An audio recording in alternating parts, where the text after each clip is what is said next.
you have been already right now in tour with the Deeper Purple band, right? That's right. We did a 13 dates UK tour. We played England, Scotland, and Wales, and it was a tremendous tour. Probably the best one so far that we've done. Wow, that's great. But you're living in the south of Spain, right? Yeah, I live between Estepona and Marbella. Okay. And where do you guys get together to rehearse to prepare the tours, or you just meet for just straight for the tour? We meet at the first venue, and we have a bit of an extended sound check. But we basically learn all the songs. We have the versions that we need, and what we don't know, we always say is subject to invention. We have a plan. We meet at the first venue, have a longer sound check, iron out any problems during that, and we just do it. Okay. And I was curious, you guys play only the Richie Blackmore stuff, or you also play like the Steve Morse era? No, it's just up to yeah. It's the Steve. Um, it's up to at the end of the Richie Blackmore stuff. Yeah, just the Richie Blackmore stuff. Okay, that is for any reason or just because you prefer? Well, we actually that's not quite true. We do some of the Tommy Bolin stuff, but I'm not a Steve Morse type of player. I don't play that style. So Okay. that's too much of a stretch for my talent. Well, yeah, I mean, Steve Morse is kind of much more technical, like than Richie Blackmore, like no, it's Yeah, Steve Morse is a different type of guitarist, which isn't really my style at all. And I was wondering, do you guys also put any Rainbow songs in the repertoire or just Purple? No, we're a Deep Purple tribute. We get asked this quite a lot, but we're a Deep Purple tribute, so we just stick to the Deep Purple stuff. Okay, but I guess you also guys love Rainbow, right? Some of them do, some of them don't. I Okay. personally do. I think Okay. Rainbow are fantastic. And for how many years have you been playing with Deeper Purple? It's 9 years at the moment, so next year is our 10th anniversary year. Oh, cool. And you have also your own band, ROB SAS band, right? Can you tell me what kind of music you play with your band and how different it is from the Deeper? It's quite a different animal from Deeper Purple. It's based here on the Costa del Sol, so we'll play anywhere that will have us down here. And we play classic rock from AC/DC to ZZ Top with some Deep Purple, Jimi Hendrix, all types of material. But it's a different animal to Deeper Purple. Ah, that's okay. So basically, with your own band, you play the songs that you like, or you think also about the songs that the audience always asks you. It's a little bit of both actually, because we play the stuff that we like to play, and occasionally we get asked, "Oh, can you play this? Can you play the song next time?" So we'll give it a try most of the time. There are limits. We get asked to play ABBA, but we're four guys. How would that sound? Yeah, quite different. And I was wondering, how do you feel is different the music scene here in Spain compared to UK? It is quite different, but because I've lived in Spain so long now, I'm finding the difference is closing. When I used to visit Spain, I used to think that the Spanish audiences always love to rock, and they still do. But in England, they're quite reserved and they're quite quiet, and sometimes they don't even care whether you're playing or not.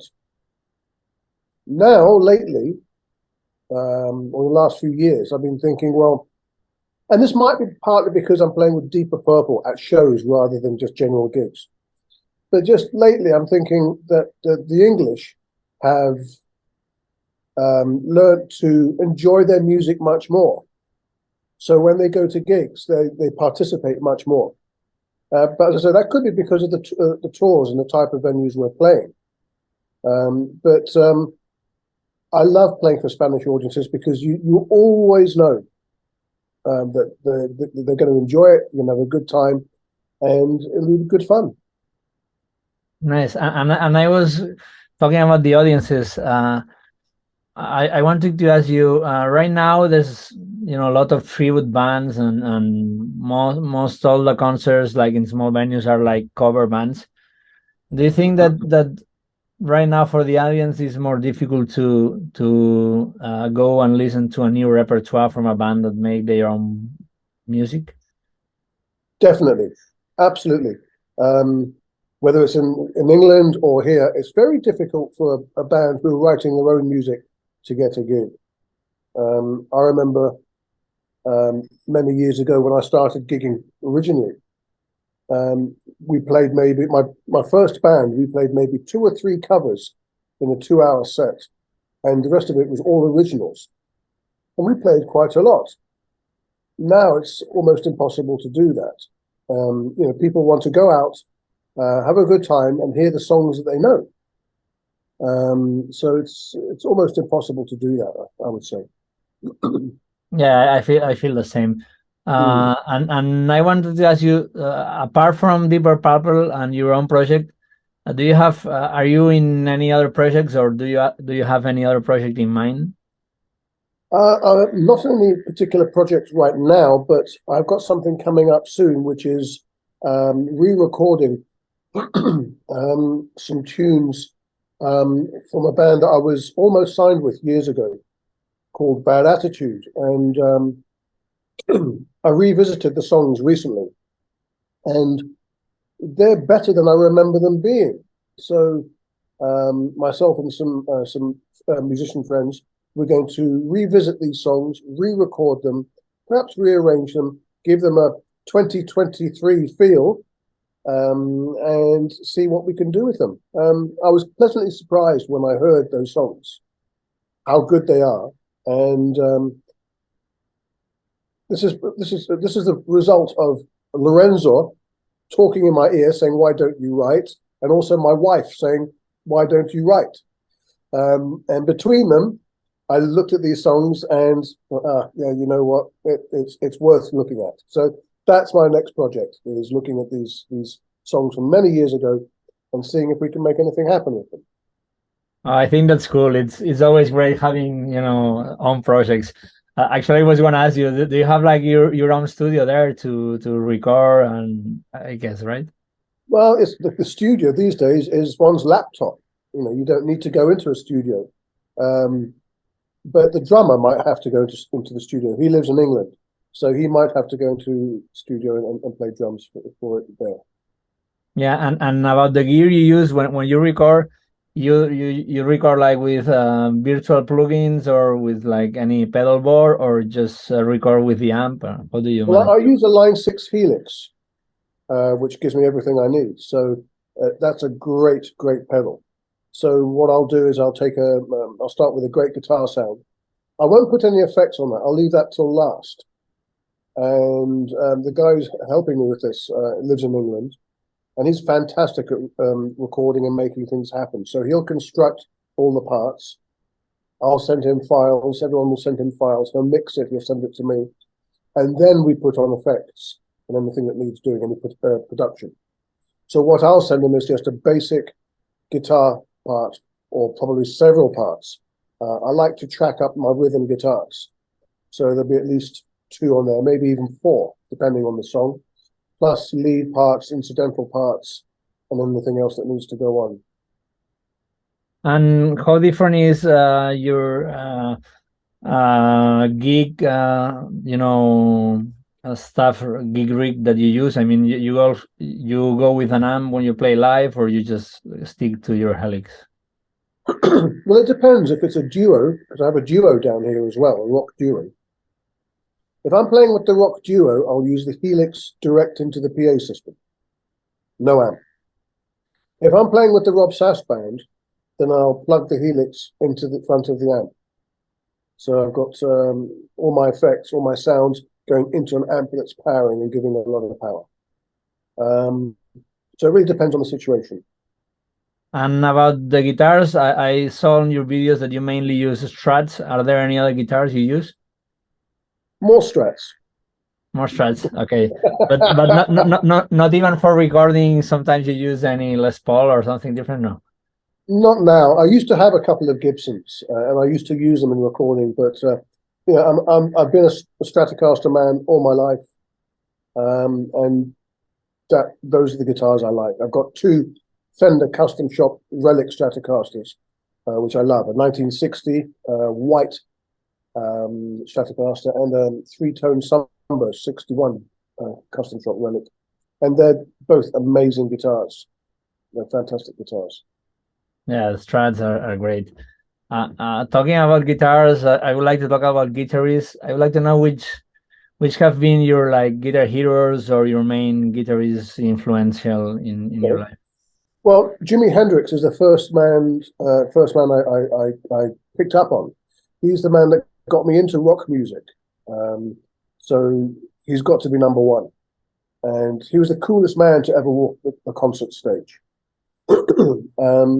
I remember buying Electric Ladyland when I was 13, and that's just such an amazing album. Then I was a big Led Zeppelin fan, so I guess Jimmy Page would be up there. But his playing can be sloppy. And then I went to see Deep Purple in September 1972, and that gig changed my life and my hearing forever. And that was the end of that. You know, Blackmore is gone, as far as I'm concerned. Okay, good to hear that. I wanted to know. I saw in your videos that you had collaborations with Danny Bogan. That I think he also has a house or lives also in South Spain. Yeah. Did you ever thought of putting up a band together with him? Not really, because he's very busy at the moment. He's on tour with Ty Ketto across England and across the UK now, and then Europe. He has his own projects and his own things that he does. But we collaborated because of the lockdown during COVID. So it's just for something for both of us to do. He has guested with the ROB SAS band at a couple of gigs over here. But he's busy doing his own thing. He doesn't want me interfering. Okay. And I also saw that you have also a collaboration with Dougie White, that he was in Rainbow. Yeah. And I wonder how cool is, did you guys talk often about Richie Blackmore or Rainbow or something like that? Well, I've known Dougie a very long time, and he and I go back a long way. He doesn't talk about Richie very much, and I don't press him on the subject. But when I've talked to him for my radio show, then he'll talk within reason, within limits. Yeah, so again, that was another collaboration, which when I said, hey, would you like to come and do a Deeper Purple video song with us? Well, yeah, why not? It's lockdown, why not? Oh, that's cool. Yeah, that was gonna be one of my questions. That you have a radio shows, right? Can you tell me how does this work if you record at home, and which radio stations are? Well, the show goes out on Central FM Radio Spain here on the Costa del Sol, and also in England on ARFM. And then I put it on my podcast on mixcloud.com. And I record everything here at home and do the show here at home. So once I know who I'm interviewing, I'll do the interview, edit it, make it sound nice, and then put in songs from perhaps the new album. And I'll mix the show up. So I'll put some new releases, some old songs, perhaps some songs from the person that I'm interviewing, new things from the album. But I'm always trying to change it a little bit so it doesn't have the same formula. And then I send it to the stations and put it onto the podcast once it's aired. And it's a good fun thing to do. Yeah, and I was wondering, do you know like what kind of is the majority of your audience? Because I mean, probably the music you play on your radio program is more Most audience would be like from 40 years up to above, I but think you're right. I think you're but probably right. I also the young people is the ones that download all the streaming. So I don't know if that kind of people that should be your potential audience is very into like streaming and podcasts. Yeah, it's difficult. I don't know. As far as I'm concerned, when I'm doing a show, I'm talking to myself. It's only when people say to me, "Ah, I listened to your show and I really like it," or they say something like, "Oh, you're a listener." So I know I have a few listeners, but whether it's one, 100, 1,000, I don't know. And do you would you consider like moving also like more to like a Instagram type of profile, which is I more. do have an Instagram. I do have an Instagram profile. It's called Rob SAS Rock Show, and also I'm on Facebook. If you look for the group Rob SAS, Mhm. just like that, then you can see my radio and my music activities. Mhm.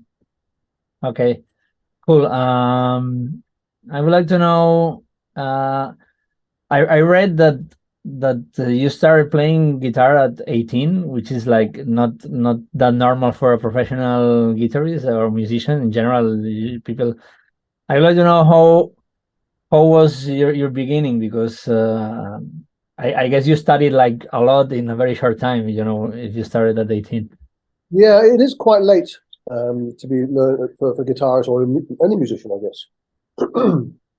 But I wanted to play, and in those days, I'd have just been happy playing a little bit of lead and just being able to play a little bit. It took me 5 years until I played something where I went, that's okay. It was absolute rubbish, of course, absolute rubbish. But it was 5 years until something like that happened. And then I formed my first band, and we were practicing, rehearsing 3 times a week, and then started gigging. So of course you're going to get better, better, better. It was difficult. I practiced a lot. I practiced every spare minute I had every day, and sometimes I still do. If I've got a tour or something, I'll play non-stop. But it's always difficult as a beginner or intermediate to break down the boundaries to get better. And in fact, with music, you don't stop learning. You don't stop getting better. I think. My playing now is a lot different to how it was then. It's certainly more confident, but people like Lorenzo and my wife, they listen to old recordings and say, "Oh, I can hear you. I can hear it's you back then, even though it's so long ago. I can still hear it's you," which is that's quite something because it's these days a lot of guitar players they're very difficult to identify individually. You I can't personally name. If I heard a guitarist, a current guitarist, it's unlikely I could tell you who it is. But you know who Jimi Hendrix is. You know how he sounds. Richie Blackmore, Steve Morse, Joe Satriani. They all have their sounds. These days, it's much harder to hear somebody have their own individual sound. Well, that's probably well, because right now there's a million guitarists, so that makes it harder. But also, I always ask in some interviews that, like, do you think that today they are too much obsessed about technique and playing fast and all that stuff? Yes. Okay. Yeah, and also with recording software, everything has to be perfect. When it comes to live, it's a tough thing to replicate. But then on the other hand, it makes you a better player. You have to replicate that and be able to do that live. So, yeah, I think there is an obsession with being the fastest, being the best, but it's also made things easier because of things like the Line 6 Helix pedal, which gives you every amplifier available, giving you guaranteed good sound, and you have recording software that will put you in time. So there's good. I think there's good and bad to both.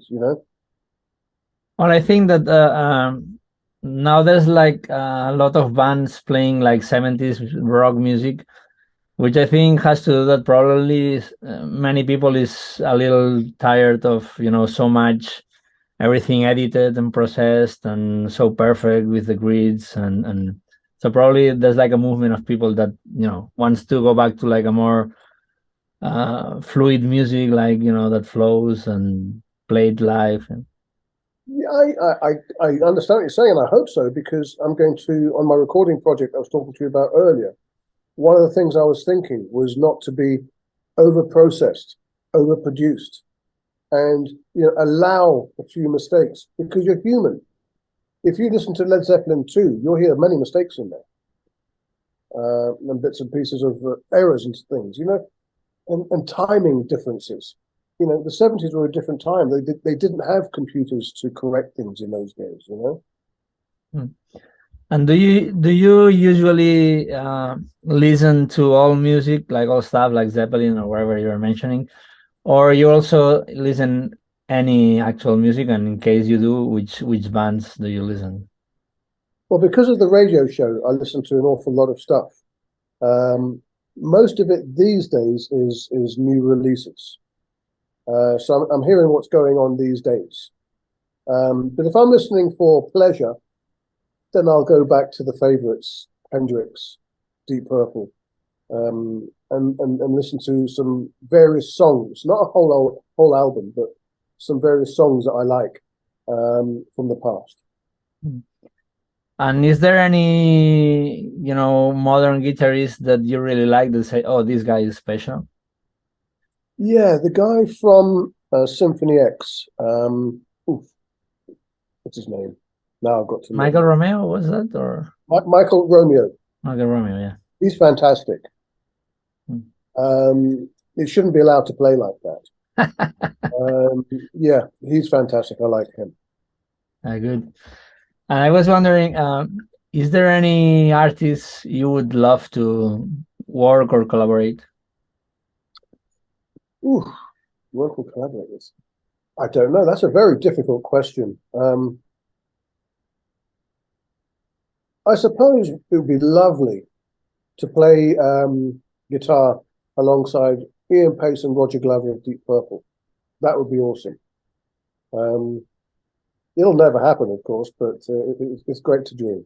Well, you'll never know. Yeah, you never know. More difficult things have happened. So, and I wanted to ask you, do you usually teach guitar? Do any teaching? Yeah, I do teach. I've been teaching for about 30 years. Oh, good. And what recommendation would you give to someone that right now wants to start playing guitar? Is to pick up a guitar and play. I'm actually quite good with beginners. I like to get people started and moving their fingers and working. The first song I give to new guitar students is Jimi Hendrix, Hey Joe, because it's got the chords, first position chords, C, G, D, A, and E. And quite quickly they progress, and then you give them the bar chords of exactly that song. So they learn the same song in two positions. And it's important to have your fingers moving and know the neck. But also, I'm very mindful that it's important not to put new guitarists off, because if you put them up to here with scales, it'll drive them crazy. So I try to keep scales to a minimum. But exercises, yes, you need to. It's like walking. You walk to exercise, and you need to exercise to get the fingers to know what to do. So I do lots of exercises and things like this, and some songs. And yeah, it seems to work quite well. And you still used to practice like, scales exercises, or you just play to keep your level? It varies. I can judge my playing ability at that time by doing a few scales. If it's sloppy, then I think, oh, I need to work a bit harder. So yeah, I do practice, but it depends. How much I practice depends on what's happening at the time. For instance, before the Deeper Purple tour that just finished, I was doing about 5 hours a day. But generally, I'll play every day, maybe an hour, maybe two. Mhm. You know? So it really varies. Okay, good. I wanted to go back to this tour you did with Deeper Purple. Yeah. I would like to know how you guys work. You have like a management, office that gets the gigs, or is the same band that is booking the gigs and looking for places to play? We have a manager. His name is Colin Appleby of Coast Town Events, and he's been managing us since 2016, 2017, and he gets our bookings for us. He deals with all the contracts, everything that needs to be done in the managerial way. And so he books our flights for us, and then we arrive in England, and he takes us all around the country as well. So he's there in case of any problems, any of the venues or any difficulties. He's there right there with us. And you guys usually sold out the venues, or how is, We almost sold 2 venues out on the last tour, but no, we haven't sold out any venues just yet, unfortunately. Well, but you have this decent audience, right? I mean, Oh yeah, I saw the definitely. videos. Yeah, definitely. I would. Okay. And I was wondering, you came to live to Spain for the weather, the food, or how come? Well, I've had a house here since since 1998, and I've been coming here many times to visit, and especially from the year 2000, I was here maybe 6 times a year. And my kids were too small for me to move back then. But then I decided in 2012, that's it, I'm moving. I've had enough of the English weather. I love Spain. I'm moving over. So I packed my bags and came over. And do you think it has been easier for you to get gigs here and work here as a musician because you come from UK, or it's No, been more difficult? I'd say it's more difficult because there are fewer venues. I used to make my living playing in England. Um, like maybe up to 5 or 6 times a week. I don't do that here. But on the other hand, I don't want to do that here. But I'm happy with the level of gigs I have. But I don't want to be playing as much as that along the costa. But I think generally it's harder. But then it's not that hard because I'm not looking so hard. The venues that want us have us. So what other things besides music? What other things you like to do? So I'm music. I like making my radio show. I have a business. And by the way, I've just been notified 10 minutes we have. It's okay. Cool. I have a business. I do villa rentals here on the Costa del Sol. I enjoy when my wife Jackie and we go to places on the Costa del Sol. It's a beautiful country. It's a beautiful part of the world, and we love it down here. Good. And have you ever tried to study a little bit of flamenco or flamenco music? No. No, I haven't. No. But you used to play acoustic guitar as well, or just no? I've never owned an acoustic guitar. Wow, that's strange. Yeah, I've never owned one.